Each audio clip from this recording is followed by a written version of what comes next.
Now I'm wondering if we can tap into your memory for some of the people you represented, and I'll give you their names, and Mm.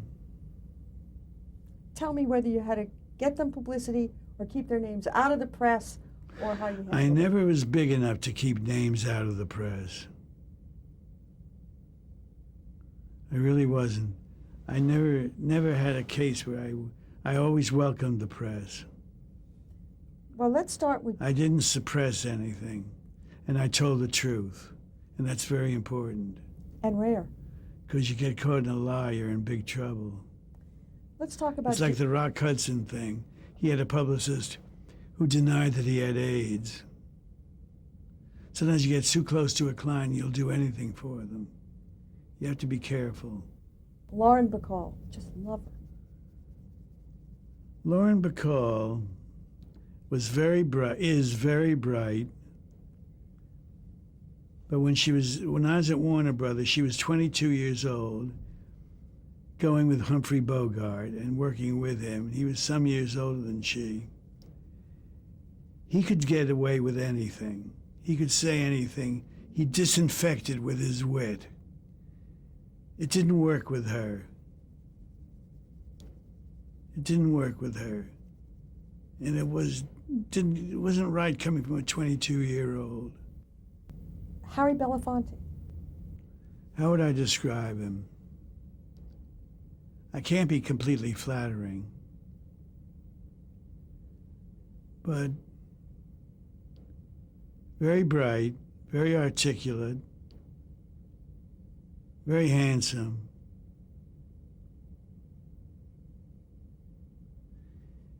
He'd say to me, I'd like you to meet my musical director without whom I cannot function artistically.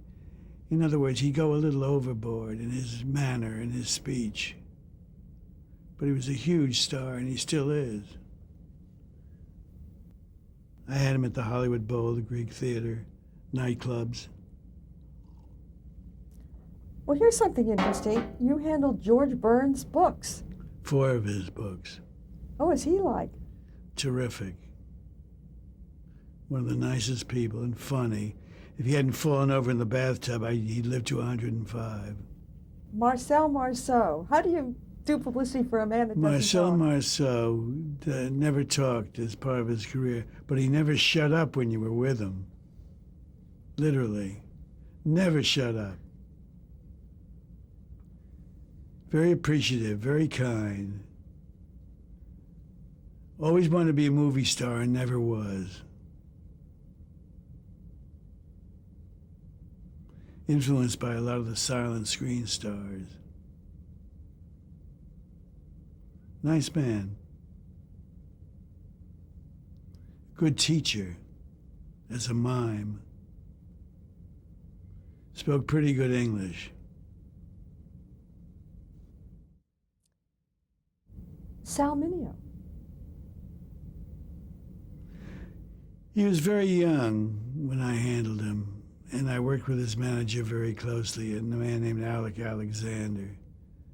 So most of his decisions were made by Alec Alexander, and my job was to keep his name active in a constructive way in the press. I was upset when he was killed. I wasn't with him at that time. I wasn't working with him at that time. Leonard Nimoy in Star Trek.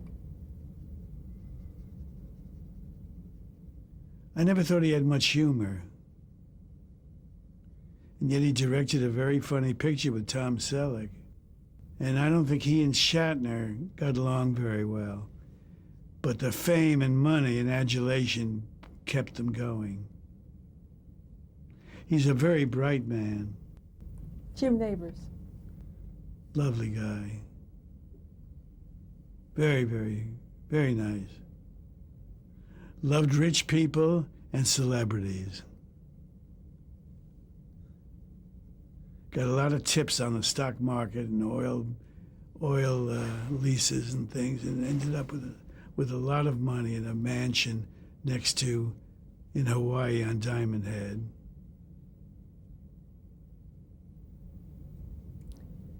Hugh O'Brien? Didn't know him too well. I got him through a fluke. I said to him, if you ever go and I've got a secret for you. He said, what? I said, I'm the only press agent in Hollywood who hasn't handled you. 2 weeks later, he hired me to do his Hugh O'Brien Awards for acting. He's okay. Robert Reed?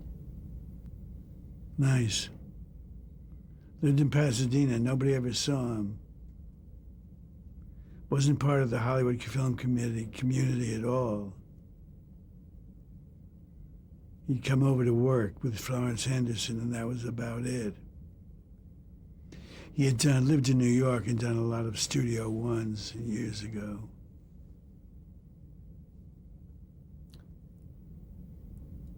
Well, this is the other half of the odd couple, William Shatner. Addicted to puns. He once said, I'm going to Oregon to see what makes salmon run. I mean, some of the silliest puns. He was addicted to them.